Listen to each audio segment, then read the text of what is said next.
In-depth journalism in the Memphis community, the Daily Memphian is of Memphis, not just in Memphis, and seeks to tell the stories of this city.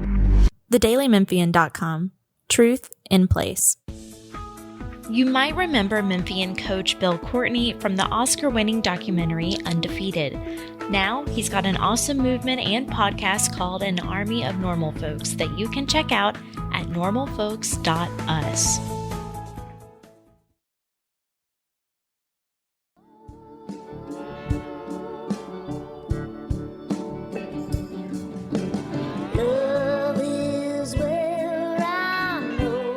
I'm Eric Barnes with the Daily Memphian, and welcome to The Sidebar, a weekly show on the community, arts, culture, and more. Today we're talking with Bronia Jenkins. She's the executive director of the American Contract Bridge League. So stay with us for a conversation with Bronia. And a special thanks to our sponsor, Youth Villages. Bronia, thanks for being here. My pleasure. It's a true honor. Oh, well, that's very nice of you. You all have a big week going on with a huge bridge tournament here in Memphis. And we do. Record this Tuesday that goes through the end of the week. We do, absolutely. So we have 3 times a year, we hold what's called North American Bridge Championship. And this year, it was here in 2019, and it's back here now. And we're having a blast. You know, the convention center looks amazing, like what they've done to the convention center. And I wasn't here before. Yeah. But when you walk through, everyone is mentioning, how amazing that place is. It is really a cool convention center. I was there for a St. Jude thing, and I forgot, because conventions have been so, still kind of coming back from COVID and all that stuff. And they did all that renovation. I think they finished in. It doesn't feel like a convention center. In my career, I've spent way too much time in really bad convention centers, and that feels more like there's windows. It's a great place to play cards. It's so pretty. It's got great art. I love the art that they have on the walls. It really feels inviting. Like the lighting is amazing from a convention perspective. Yeah. The lighting's great, which actually is important. The rooms are amazing. It's just been the staff is phenomenal. I've really been super impressed with the convention center. And American Contract Bridge League is headquartered here, Horn Lake, Mississippi. Memphis area has been for quite some time. Since 1970. 7, maybe, something like that. Yeah. I may have gotten an argument with Natalie Van Gundy, the producer on last week's show, about whether the American Contract Bridge League was based here, and I won that argument. So I'm just going to go ahead and just remind that and make sure she doesn't take it out. Don't take this out. But back to Bronia. So real quickly, why bridge for you and for all these people? So bridge is the best card game in the world. It just is. It's universal. You can go anywhere in the world and people play bridge and the rules are the same, right? And the way you play is the same. So you can truly create. This is an international event. There are people from all over the place that have come here to play bridge this week.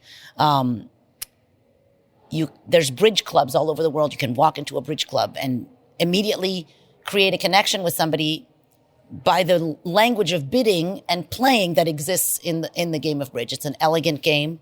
It's a challenging game. There's always more to learn. It's just a fascinating game that attracts people who are so interested in solving puzzles and figuring things out and then connecting with other people. So one of my reasons, and I was saying on the podcast last week, how excited I am to have you on here. I've always wanted to play bridge. I love playing card games. It has been a goal in my life to play bridge at some point, and we've got some good friends who are now playing, and so at some point we're going to start.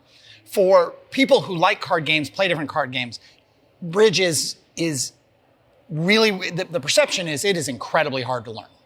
And an incredibly hard game, unlike other games you play. But I don't know that that's totally true. It's not totally true. There's some truth to it. And that's why, for example, if you've always wanted to learn how to play bridge, I'd advise you to come to our Bridge War event that we are having on Friday. Oh, okay. Because we have created a new game.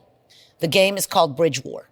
So Bridge War is a combination of a hand of bridge and the game of war. And the advantage is that people know, do you know how to play the game of war? War is the simple highest card wins. Yeah. Right. So what we've tried to do, and this will be our first inaugural event of Bridge War, is to create a game that you can learn to play in 1 minute. Okay? So you can sit down and you can play Bridge War. Yeah. And so now you can get a feel for how it works and the mechanics of the game and all that kind of stuff, taking away the piece that's called the bidding.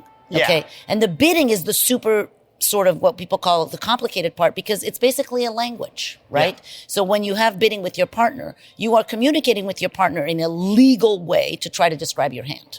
Yeah. Okay. So what we've done with Bridge War is trying to make it, here's your first step. I call it pre-bridge. And so this is like kind of my big kick right now is to try to get people in who've always said, for example, I like to play cards or I want to do this or, but bridge is too hard or it's only old people or all the things you hear about bridge. So creating Bridge War, which is really the simplest version, I'm hoping that people will come and just play and have fun. The event itself, people can learn more where? How can they learn more about the Bridge War event? Go to your website? Is that the easiest thing? American Contract Bridge acbl.org. Yeah. /Bridge War. /Bridge War. So and Google it, Bridge War, American and it's Friday, 7:30 p.m. at the Renaissance Center. Okay. And the games that people, I was playing cards with these friends of ours who play bridge. I think we ended up playing Spades. Spades is a great game. Spades is kind of like bridge, or it evokes bridge in terms of certain ways. So if people have played Spades, they're beginning to get there. Right, exactly. So there's two types of card games really. There's trump games, games where you follow suit, games where there's master suits or there's people following. Right. Hearts is like that. Hearts is like that. Spades is like that. Pinochle is like that. Yeah. Euchre is like that. Yeah. Spades. There's French games called tarot. There's lots of games that are trump games. And then there's pattern games. Poker is a pattern game. Canasta is a pattern game. Gin rummy is a pattern game. Yeah. Where you are trying to make patterns with your cards. Yeah. Mahjong is a pattern game. Oh, okay. Okay? Because you're trying to make patterns of 14 tiles. Yeah. Okay? And the trump games, so spades players, pinochle players, euchre players. Perfect. Yeah. It's the same thing. It's the same concept. It's about taking tricks or in some games not taking tricks, but it's all about the high card and the low card. And the other perception is that you got to play with 4 people, right? You got to have a partner. So you can play gin with a friend, a very light version of gin, with 2 people just to kill time. You can play hearts even 4 or 3. Some of these games are more flexible about that. Right. But you've got to find 3 people who want to play. If you're going to learn, you got to have 3 willing. So Bridge War, you can play with 3 people. You can play with 3 or 4. So that's the good thing about Bridge War. Yeah. Regular bridge, you're right. You need 4 people to play regular bridge. But that's the beauty of bridge clubs, is because that's the whole point, is that it gives you somewhere to go where you can find those people that want to play that same game as you. If I go into a bridge club, won't they just crush me and embarrass me? I will feel really bad. Sort of. Yeah, they will. Okay. They will. Right. But that's okay. I'm preparing. That's how I started playing bridge, is that I was living in North Canton, Ohio, and I really didn't know anybody. I was an engineering intern after my sophomore year of college, and I was the only 19-year-old around, and I was like, okay, well, what should I do? Yeah. And so I didn't play bridge, but I played hearts and spades and all those other games. And I knew there were bridge clubs. Okay. So I ran around until I found I went everywhere, in my car that they'd given me for work, until I found the lady at the YMCA who was like, oh yeah, my brother is the president of the bridge club. So she gave me his number. He's like, come on by. So I went after work, and there was a standby lady, ready to play. So we played. She asked me a couple things. I knew nothing of what she was saying. After the third, I came back the next night and the night after. And after the third night, they tapped me on the shoulder, like, you have to go to the beginner game. You're in the wrong game. I was like, ooh, sorry. Yeah. So I moved to the beginner game. I played 3 times in the beginner game, and I'm like, I'm coming back to this game. And then people sort of took me under their wing and taught me how to play. I mean, every game, every sport, everything like this has certain people who are not nice. But is the culture of bridge and bridge clubs, is it open and inviting, or does it vary by the club? It varies by the club, I would say. Yeah. I mean, that's fair. I don't mean that as a criticism. They're super welcoming in Memphis. They're great. The Lightman Bridge Club in Memphis is amazing. They're super welcoming. They have a really good beginner game, all that kind of stuff. But it's not that people aren't nice, and it's not that the lady wasn't nice when she told me to go to the beginner game, but it's a skill game, right? So imagine you're going to play tennis against somebody who, you want to be playing at your level. That's why USTA is so popular. Right? Because USTA, you have these divisions. So, you play 3-0 tennis USTA. Right, and it's better a for wonderful everyone. thing. Okay. Right. Is there a ranking like that in bridge? Yes, there is. is. Bridge has this kind of... Correct. Okay. And most tournaments or most events you go to, you have the right game that you can play in. Even at our North American Bridge Championship, you have the main events, which are full of very serious players, and you have the Gold Rush, which my dad, who started playing, 6 months ago when I got this job, is now playing. He's here. He flew from here from San Diego. Oh, that's fun. Playing in the Gold Rush pairs, you know, and had the best time. Came in last yesterday. Yeah. Just laughed the whole way. Yeah. So, yeah. I'll remind everyone we're here with Bronia Jenkins. She is executive director of the American Contract Bridge League, which has one of its 3 big tournaments going on this year in Memphis, first time since 2019. It's going on through this Friday as we record this through Sunday. As we record this on Tuesday. And there's an event for newbies, like an for event me, for like newbies. you're saying. I would War. love to see that event for newbies. Like, nothing would warm my heart more than having a whole bunch of people Friday evening just coming so we can learn also how to do this better. Because this is kind of, to me, the sort of marketing push that we're trying to make to get people. Why do people want to play bridge? Because they connect with each other, because they get to use their brain, because they get to think. It's like expand your mind. You know, we have lots of computer games we can play and everything, and you can play bridge online, okay? Yeah, but imagine that has changed things. Of course, in terms you can of play bridge learning online, and you'll be able to play Bridge War online. But to me, it's about social connection, and it's a good way to be able to find that connection with people. And we have all different types of people. You have people, you know, from all different ages, all different nationalities, all different, you know, traditions. I don't know. I don't really know how to say this. But, you know, Jody Callahan wrote for us a story last weekend about he went in the Daily Memphian, and it captured that in the photos. It was great. It captured the guy who's the Jeopardy champion, to somebody who's new, who was local, to people who flew in from Scandinavia or Sweden. I can't remember where. So it really captured all that. And again, I'm inherently a person who likes games. I mean, and it is interesting how, like, more broadly with cards, one of the magic things about cards is, and my family does this, my kids are in their 20s and their boyfriends and fiancés and my girlfriend, all of us, we all like cards and we all like games. And you can bring a deck of cards almost anywhere and just kind of have, like, end of night, glass of wine. We'll play 4 rounds of hearts. We do a lot of hearts. And there's another game that my daughter plays. And that connection of put your phones down, don't stare at a screen, and talk about things and your day and what are we going to do tomorrow while you're trying to beat someone senseless in a game of hearts, which is the only way you can really play cards in my family. That is a magical thing. And that is really pretty interesting too, because it's so timeless. These games aren't that different than they were 100, 200 years ago. The cards aren't that different. I mean, you know, absolutely. In all this technology and change in the world, that is a simple kind of continuity that's amazing. I could not agree with you more. And, you know, this is the 100th anniversary. This year is the 100th anniversary of the game of contract bridge. You know, and obviously people played cards before then and stuff, but it's an amazing thing that you take one deck of cards and you have endless hours of fun. Like, it never ends. Every hand is different. And of course there's a certain number of hands, but you know, whatever, 52C13 is a really big number of how many different hands you can have, right? So it's the funnest thing. And there's more to learn every time. And there are some, you know, anybody can play. That's the beautiful thing. The mechanics are such that anybody can play. And then you get better. And then you see more things. And then you're like on a slope where you're going up, and then you plateau for a while and you don't see anything new. And then you get better again. You know, it's a wonderful thing. And you can do it forever. Yeah. Forever. Right. It will never end. You people play until, you know, until they're 100, until, you know, it's the last thing they want to do is play bridge. It really brings them together, and it brings sharpness to their mind. We're here again, I'll remind everyone, with Bronia Jenkins, who's executive director of the American Contract Bridge League, with the tournament going on this week in Memphis. You can go to just search for American Contract Bridge League, and you'll get to their site, get to their event that's coming up this weekend for newbies like me. Let me take a minute to do a little housekeeping, which I should have done early on, reminding everyone that we're on the 10th floor of Crosstown in the central atrium. So there's a little noise in the background, but that's all part of it as we work to build our new studio after being flooded out over a year ago. Things I'd have done differently if I'd known we'd have been out of our office and studio for a year. But we are where we are. I'll remind everyone, I'm Eric Barnes. This is The Sidebar. It airs on WYXR 91.7 every Thursday at 11:30. Focused on the community, arts, culture, everything in between. It's not just a radio show, though. It's one of a number of weekly podcasts we do at the Daily Memphian, including the Memphis Grizzlies podcast, the Tigers podcast, and our food podcast, Soundbites, which also airs on WYXR every Thursday at 11, right before The Sidebar. We also host the podcast version of Behind the Headlines, the weekly TV show we produce with the good folks over at WKNO every week.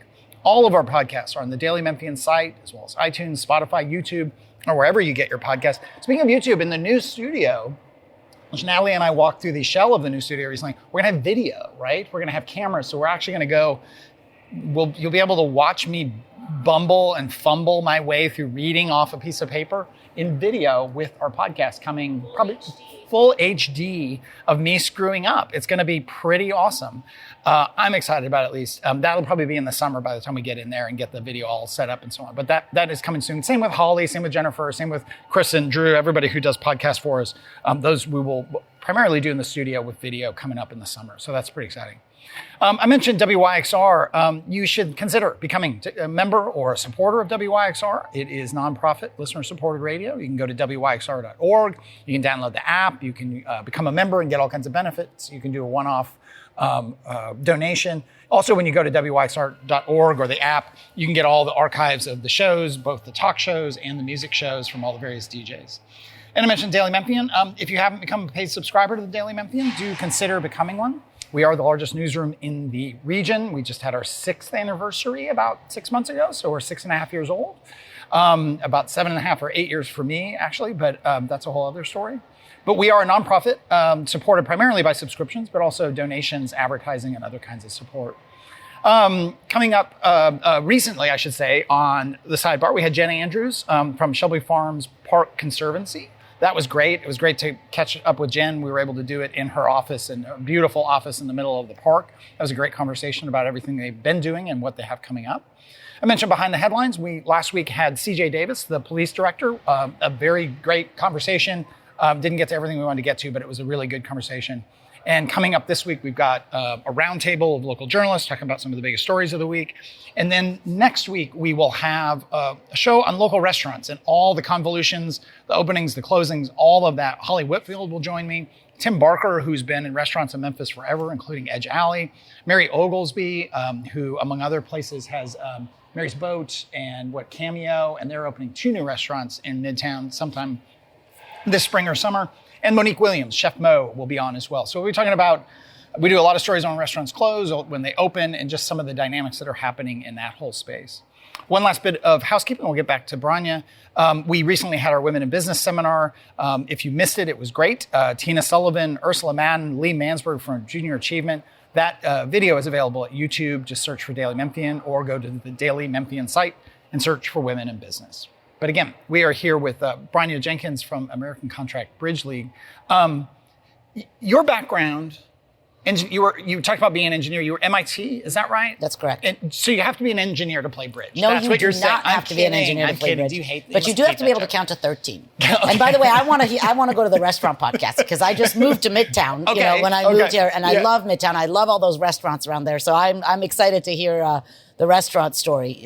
There's some great ones. There's some great ones and some really good ones that are opening. And it's funny how people they lament the closing of a restaurant, and it is a death of a thing, of an experience and so on. But it is interesting too that when a restaurant closes, a new one there's comes almost up. always somebody who, for better or worse, is going to come in there and try again. It's just the nature of restaurants. For sure. And that whole Midtown area, right? Overton Park and Young and Cooper. I live right on Cooper and Young is unbelievable. Yeah. So you've been in Memphis now a couple of years. Since, almost 2 years in May. And came from where? Florida. Okay. Vero Beach, Florida. Okay. How's it been? It far exceeded my expectations, to be honest. I'm really excited about how great Memphis has been for me. We found a tennis club. We joined a tennis club. They're super inviting.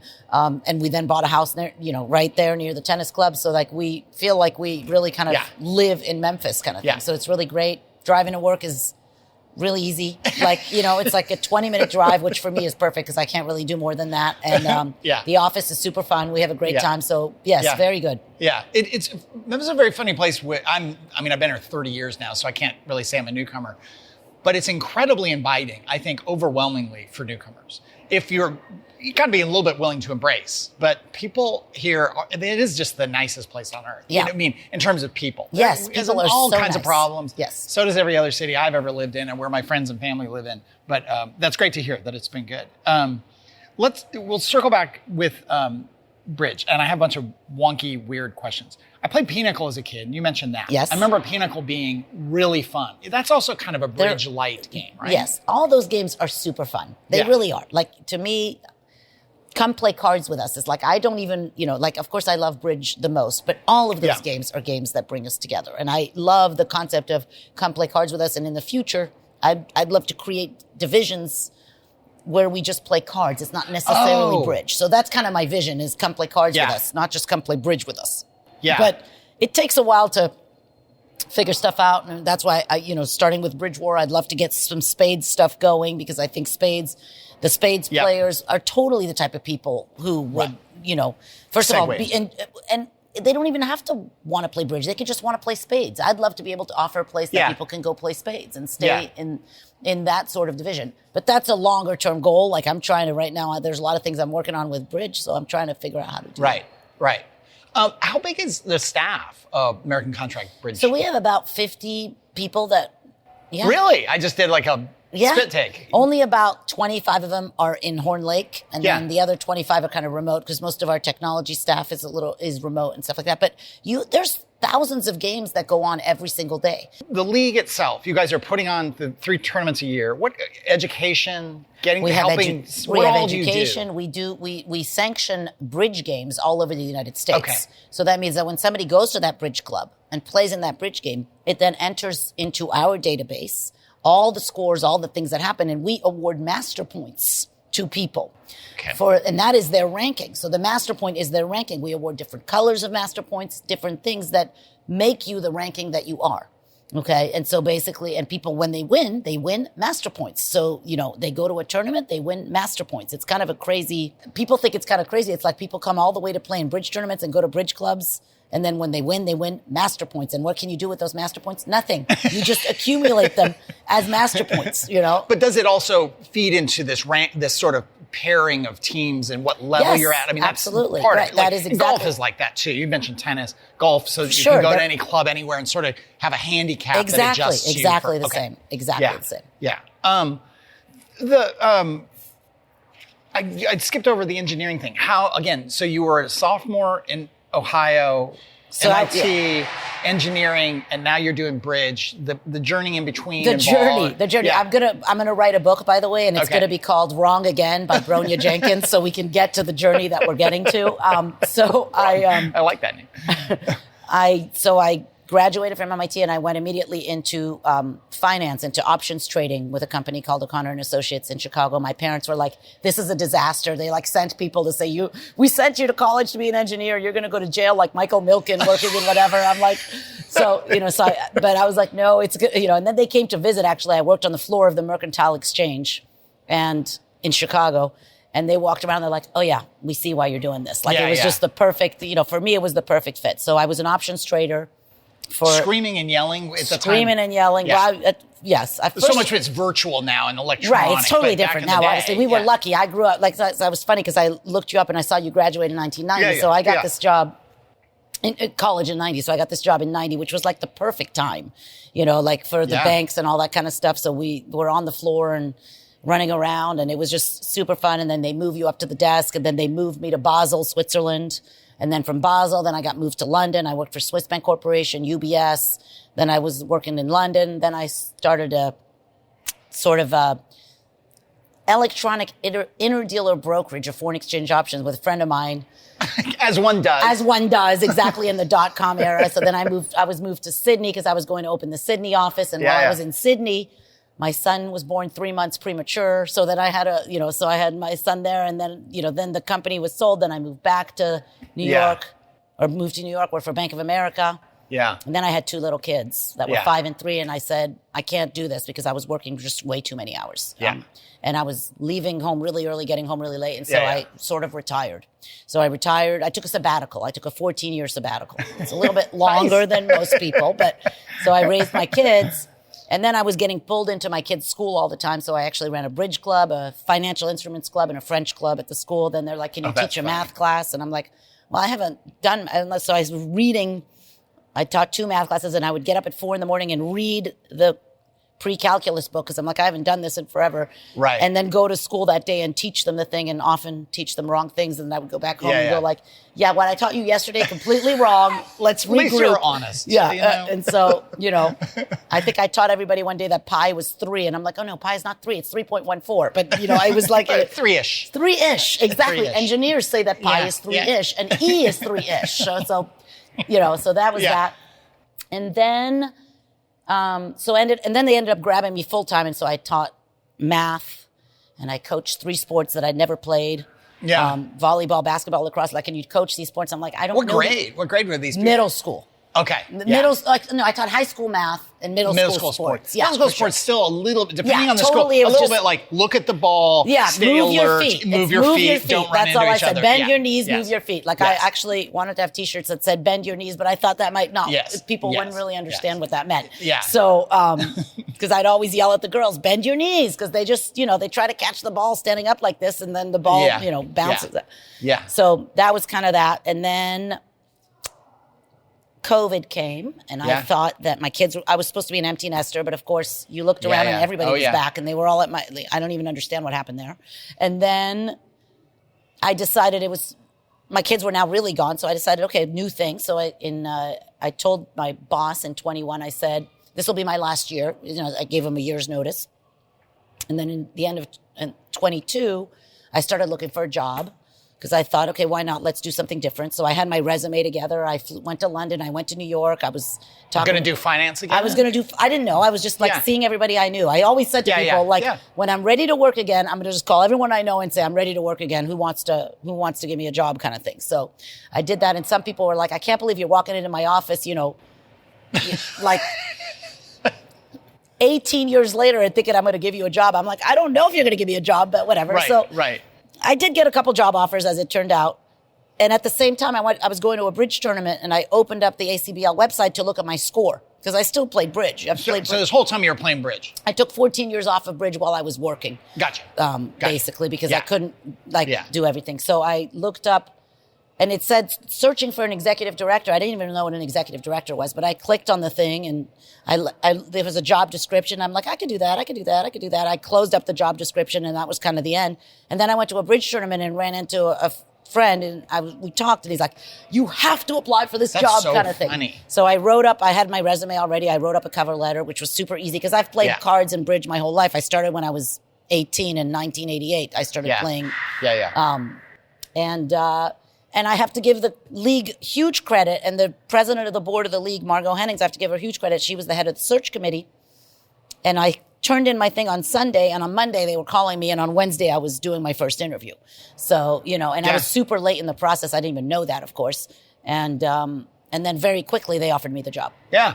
That's crazy. It's funny because our kids may be similar, but my daughter is, COVID sort of delayed her big job search, and she was working in bars, which is great, bars and restaurants and all that in New York. And then she got into the work world, and I will send her what you just described as your career path, because her career path already is going in these great ways. She's a marketing promotion assistant at a skincare startup. Did she go to school for that? Absolutely not. Nor did I go to school to become podcast host or, CEO of the Daily Memphian. I mean, those kinds of journeys for so many people are so great to hear, versus you kind of think, I went to school to be an engineer, and your parents are like, hey, you're going to go make things.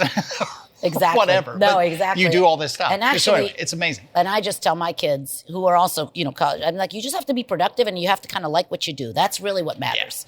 Productive and like what you do. And then it doesn't matter. And people are like, well, do you miss that job? Do you miss that job? I really don't miss any job, because now this is the new job. That's my book. Yeah. Wrong Again by Bronia Jenkins. I could close all the chapters of the book. Doesn't sound too wrong, though. We're about out of time. Again, Bronia Jenkins from American Contract Bridge League. People can go to acbl.org. Yes. And if you want to see the event, Bridgewar.com will take you to the event. Bridgewar.com will take you to this event on Friday. The tournament goes through the weekend. If you missed Jody Callahan's story about the tournament, it was great. A quick thing I always try to ask people is the first concert you went to. Oingo Boingo. Whoa! It's not even like, it's like not Where even was a that? question. Where was San that? Diego, California. And they're still my favorite. I have two people that I sort of are my I don't want to say idols, but my people is Danny Elfman. Yeah. Okay, who's the lead singer from Oingo Boingo, who's like the best music score composer in the business. Yeah, he's famed. Unbelievable. And TV and movies and then so on. And so that was 35 years of Danny Elfman. I only listened to Oingo Boingo. and then I saw Hamilton during COVID, and now it's Lin-Manuel Miranda, and now I only listen to Hamilton. You can ask the people in the office, I come in and I just sing Hamilton all day long. I like it. All right. Well, thank you very much. Thanks for doing this during a big week for y'all with the tournament going on. People can learn more. I already said that. So thank you very much. That is all the time we have this week. Thank you so much. Absolutely. Appreciate it. If you missed any of the show today, you can go to wyxr.org and get archives of the show. You can also go to the Daily Memphian site, or you can go to iTunes, Spotify, YouTube, wherever you get your podcasts and get the full show. Thanks very much. And we'll see you next week.